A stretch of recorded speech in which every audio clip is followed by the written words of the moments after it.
Miami, cancelled. Vegas, postponed. Caribbean, overrated. We chose paradise instead, and it came with skyscrapers, spice markets, and water villas. Our honeymoon didn't go as planned. It went better. It was late February and a rare sunny afternoon in England.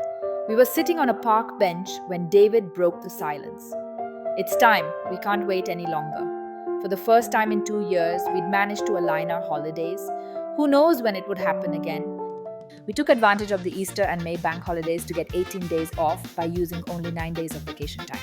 We'd been planning this forever, a USA coast-to-coast adventure from Miami Hey man, Miami Wise is #1 new show.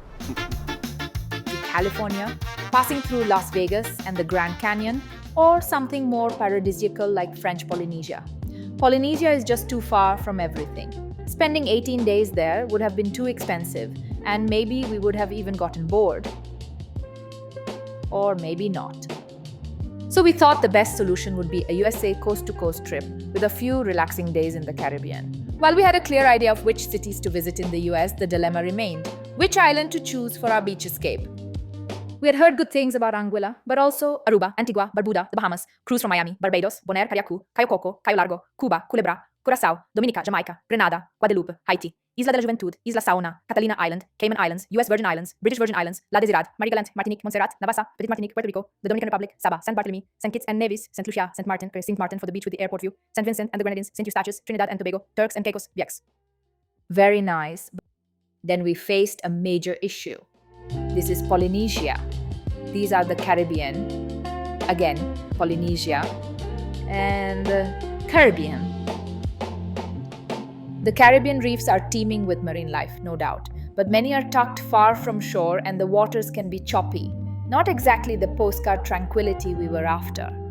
To be fair, the Caribbean beaches are still stunning, but no overwater bungalows. There are a few in Jamaica and Belize, but the options are still limited. The reason? The Caribbean Sea is much rougher. Just think of the Bermuda Triangle. This lack of overwater bungalows in the Caribbean got us thinking, how many days we really want to spend on a beach similar to those in the Mediterranean? Maybe it would be better to spend all our days exploring the US. We could spend more time in Las Vegas, enjoying the desert heat while sipping cocktails by a hotel casino pool. There are so many hotels in Vegas that prices are actually quite reasonable. But then we checked the weather, and at the end of April, the Nevada desert isn't hot enough. The next evening, we were strolling to our favorite pizza spot. We passed a travel agency handing out brochures, and I grabbed one, half out of habit, half out of hope. While waiting for our pizza, it started raining.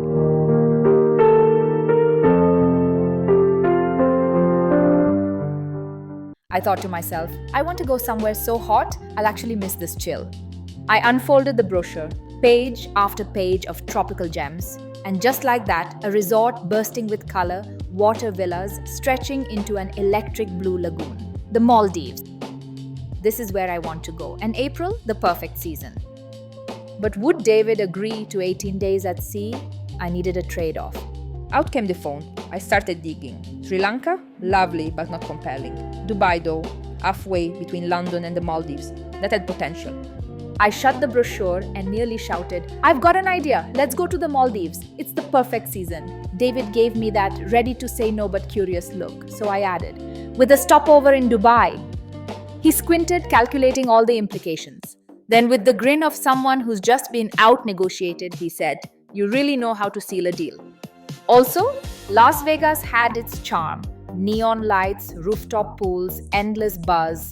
But compared to the crystal clear lagoons and peaceful rhythm of island life, it just didn't feel like honeymoon material. Dubai, with its palms, beaches, and luxury vibes, it feels like Miami's glamorous twin. We couldn't resist, so we booked it.